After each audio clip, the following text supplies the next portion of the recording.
I'm Mrs. Paris from Pearswood Primary School. Previously, I read to you The Perfect Pet by Fiona Robertson.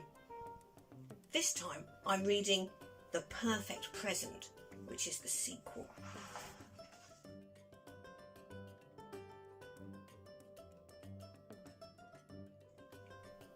Chapter 1. The Night Before. Henry was too excited to sleep. He was thinking about the enormous pile of birthday presents waiting for him downstairs and trying to guess what Spot had got him. He was guessing in alphabetical order and was currently on tea. Is it a trip for two to Timbuktu? No. A totem pole? No. A trampoline? No. Spot had actually bought Henry a fishing rod.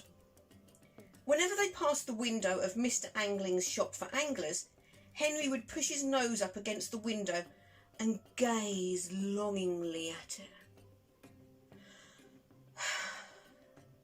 If only it was mine, he would sigh.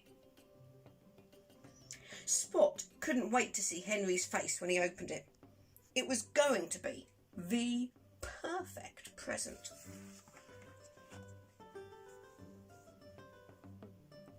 Chapter 2. The Surprise. Morning came and Spot and Henry raced downstairs. Henry ripped open all of his presents from Mum and Dad, his sister Olivia, his uncles, aunts and cousins, and was just about to open Spot's present when the doorbell rang. Ding dong! Henry's grandparents had arrived and they had brought a strange and wobbling box with them. They carefully placed it on the floor in front of Henry and, with a loud and sudden woof, out burst a dog, yelled Henry. With a waggy tail, a soft wet nose and a warm furry tongue. He's perfect.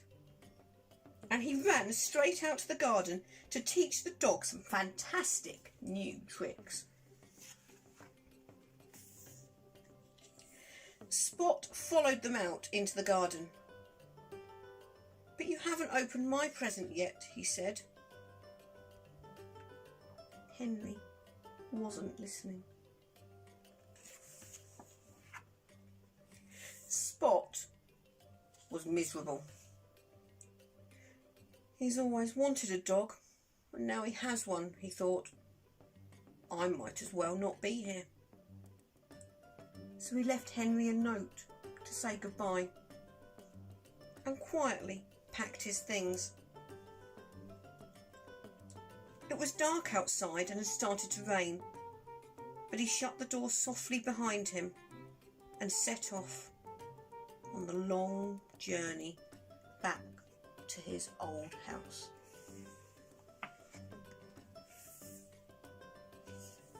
It was still raining when Spot came to a river. His suitcase was too heavy to fly with, so he jumped in to swim across instead. But the rain had made the river too fast and too strong, and Spot tumbled away downstream. He desperately grabbed the branches of a tree as the river swept him past and clambered unsteadily to the top. The rain carried on raining and the river rose up to meet him. Spot was stuck and didn't know what to do.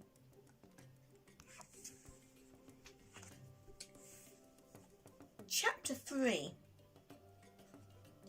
Meanwhile. What the? Oh, Spot. Oh, no. Spot had almost given up hope when he suddenly heard shouting in the distance and his heart jumped. Henry had come to find him. But then he heard barking too, and his heart sank. The dog was with him. There was a flash of torchlight. The dog came slowly sniffing over the hill. And then, barking noisily, rushed headlong towards Spot. "Wait!" shouted Henry. But it was too late. With a single bound, the dog jumped into the river and immediately sank like a stone.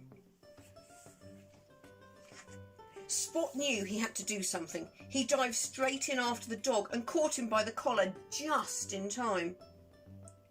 But now they were both in trouble. Spot was too tired and the dog was too heavy, and they both began to sink.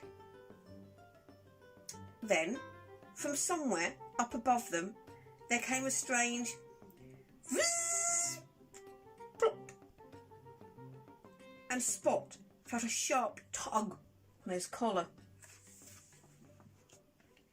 He looked up, and there was Henry, holding his brand new fishing rod and smiling. "Oh, Spot," said Henry, "I was so worried about you. Why did you leave?" "Because I didn't think you needed me anymore," said Spot. "I thought the dog was your perfect pet now." "Spot," said Henry, "I will always need you, and you will always be my perfect pet, no matter what." "But perhaps," he said, "the dog can be our perfect pet. I would never have found you without him." Spot looked curiously at the dog. "I've never had a pet before," he said. "You'll love it," Henry told him. "Pets are excellent." "So," asked Spot hopefully, "do you like your birthday present?" "Spot," replied Henry, "it's absolutely